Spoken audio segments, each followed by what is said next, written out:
Hello, hello, it's your local wandering adventure, Hunter here, and I wanted to share this Fjord piece I did from the Mighty Nein, aka the wonderful Critical Role Season 2. I just desperately have wanted to talk about Dungeons & Dragons for quite a while now. I need to talk about it because it has thoroughly taken over my life since I've got to college. Twitter's been talking about the whole Matt Mercer effect again and the repercussions it's had on the gaming community. That's a whole thing in and of itself, but I think just in general, the explosion of the tabletop community in the last 2 years even has been so phenomenal, and looking over every person who's had a hand in it, like, not just Critical Role, like there's so many others. Adventure Zone, Dark and Dicey, Hero Squad, so many.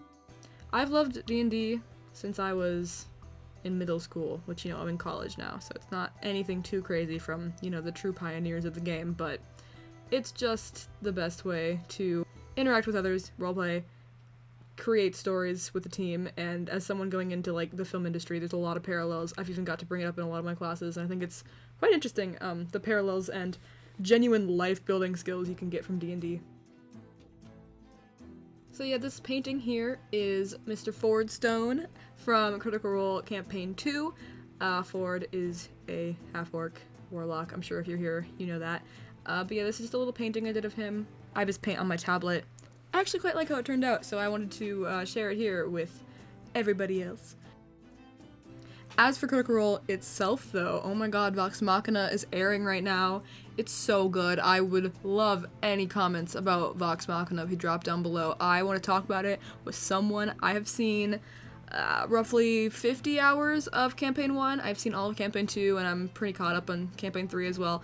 And getting, true Dungeons & Dragons content onto this, silver screen, whatever. It's so interesting, and I was talking to my actual D&D group about this.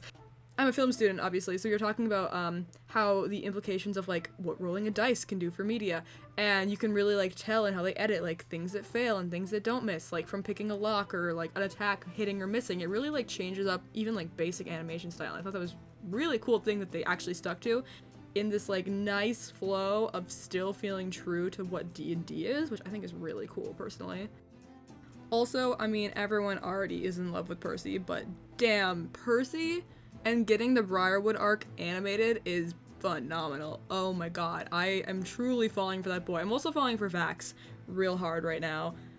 I've heard all of Crit voice act independently before, but hearing them all together in an actual animated sequence, I don't know, something about it is insane. Hearing them actually all work together on the same project, let alone on their project, these are their characters, and all the little Matt Mercer Easter eggs, it's so phenomenal. There was this one post I've seen actually that the light flare in a couple of scenes is a D20, which is very cool, and I love the integration of the theme songs from different perspectives, especially from a film mindset, the integration of everything and the little Easter eggs they're hiding for their characters.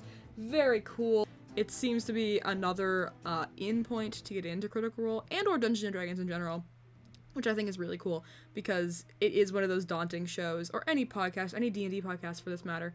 It's hard to step in after they're a couple hundred hours into something, especially now that Vox has been gone for so long. People can just start up with it now, and it gives people motivation to actually go back and watch, actual Vox Machina, which I think is pretty interesting as well, when you think about the repercussions of a medium that is so long form and has such dedicated fans. I also definitely have to admit that I am desperately missing my favorite wizard from C2. I miss Caleb, and I've really been missing Cad recently. My fave boys from Season 2, and in general, are definitely Caleb and Caduceus, and I've been missing them quite a bit. In my at-home game right now that I DM, I have my own world that I've been building for the past couple years called the Fandor, and we've been playing for 6 months now, 2 or 3 times a month, many hours, and we've been exploring and going around, and it's been a great time. Excuse the fan that just turned on my laptop. My group for my campaign, we have a Genasi rogue named Arson. We have a human bard named Han. We have a copper dragonborn named Icar, who is an absolute gem. He's a comedic mastermind, and I love him. Who else do we have with us right now? I'm forgetting. We have Rose, an Eladrin monk, and who am I forgetting? Oh, yes, and then we have a half-elf named Dravane, who's a cleric, and he's also interesting. That group is so chaotic in the weirdest of ways. They just never know what they're doing, but they get shit done, and I really respect them for that, especially because it's, I think, everyone's first time playing. It's been an honor testing out my little world with them. I've been building politics systems and different governments and NPCs and interpolitical relationships for them, and I've been building mysteries, and I have a whole town, little city poisoning thing they're doing right now that may or may not involve some cults and gods, and they finished this like haunted mansion dungeon crawl I did a couple months back, and that was really fun. On the flip side of that, one of my members is attempting to do his first ever DMing session, which is really sweet. We've only played one game so far. It was like 2 days back, and I got to play again. I am a forever DM, as my friends all know. A little drow boy named Calip, and I got to play Calip for about 4 or 5 hours, and stepping into him is a bit interesting. He's definitely a cocky little bitch, but it's been a hoot. Fucking with my new DM. I'm really testing him and making sure he learns the ropes, which frankly has just been great for me as someone who's been playing and loving D&D for, I don't know, like 6 years now, 7 years now. I'm gonna try to do a little more D&D and or a little more art stuff on my channel in the future. Just try to put out some stuff that's a little bit easier to edit and get up, I don't know, on the reg, I guess, because I love making complex videos with like cool edits and stuff. It's just rough with college. I'm just so incredibly busy all the time, and I like doing art, so I can maybe get some of this up and also be more productive on that side of things as well, which could be cool. On that note, drop a comment, drop a like, subscribe mayhaps if you like art, fantasy, film stuff. I do all of that. I am really into fantasy. It's like under my skin at all times. If everything goes to plan and COVID permits, I am also hopefully going to Scotland for 3-4 months at the end of this year, and I will definitely be making content on that. And you know, Scotland is like the land of fantasy inspiration. It's really up there, and I get to live in a castle while I'm there, which, like, guys, I can't believe that's my life. I can't believe that's something I hopefully get to do.